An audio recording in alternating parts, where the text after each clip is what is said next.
Alright, my phone ran out of storage, so got rudely interrupted there.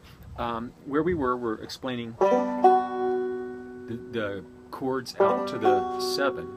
So major 7 being root 3, 5, and 7 of a G major scale. You flatten that and it becomes a G7. And that G7 it has a tritone in it.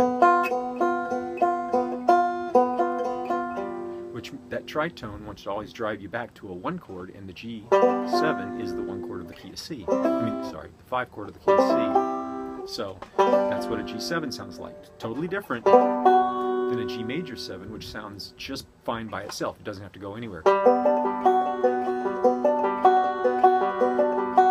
this chord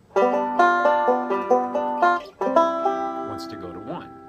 Now, caveat to this G7. When we're playing the blues, that is not the case. Meaning it does not want to go back to 1. It wants to be all on its own because we're playing bluesy type scales. So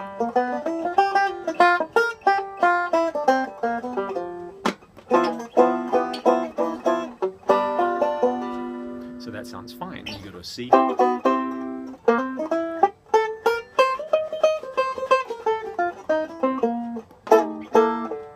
So that's, it's all fine just by itself.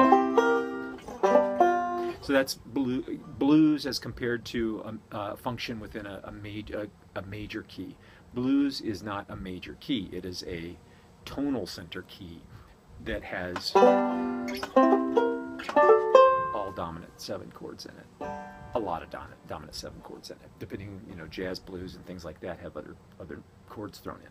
Okay, so now we've got major 7, dominant 7. Now let's go to the minor chord. A minor triad with a flatted 7. It's that same 7 that was in the 7 chord, G7. Hold that 7 and then flatten your 3rd. Now you've got a minor 7 chord. Okay? So you got major 7, dominant 7, or 7. Minor 7, right? So now let's go to the diminished triad. There's 2 flavors of chords that are stacked on a diminished triad. Remember, diminished is minor 3rd, and if you go another minor 3rd, that's a diminished, fully diminished chord.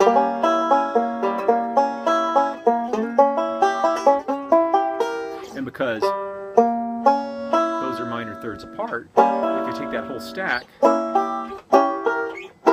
and go up minor 3rds, it's all the same chord basically, just different, different inversions, if you will, of the same chord. Now, if you take the minor triad, the diminished triad, and stack a major 3rd on top, now you've got a minor 7 flat 5. It's really a minor 7 with a flat 5. Hear that sound? It's not this. It's this. Now this I'm going to explain a little bit about this chord. Some people say, why do you need a minor 7 flat 5? I never see one in bluegrass music. Pretty much true. But the minor 7 flat 5 chord can be thought of in a couple of ways. In harmony and jazz harmony, the minor 7 flat 5 is the 2 chord. In this case, I'm going to play G minor 7 flat 5.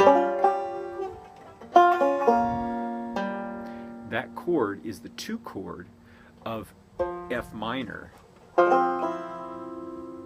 And so G minor 7 flat 5 goes to a 5 chord, which is usually a C7 flat 9, then to an F minor. You hear this sound a lot in music. Whoops. What am I doing here? Minor 7 flat 5.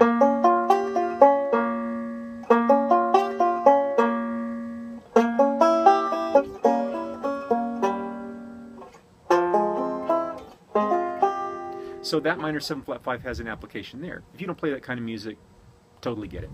No need for a minor 7 flat 5 chord, unless you want to think of it in the other way, which is a minor 7 flat 5 is a chord that is created off of the 7th tone of a major scale, or the Locrian mode, if you guys know what that is. Now this is A flat major, G Locrian, and that creates a minor 7 flat. Part 3 coming.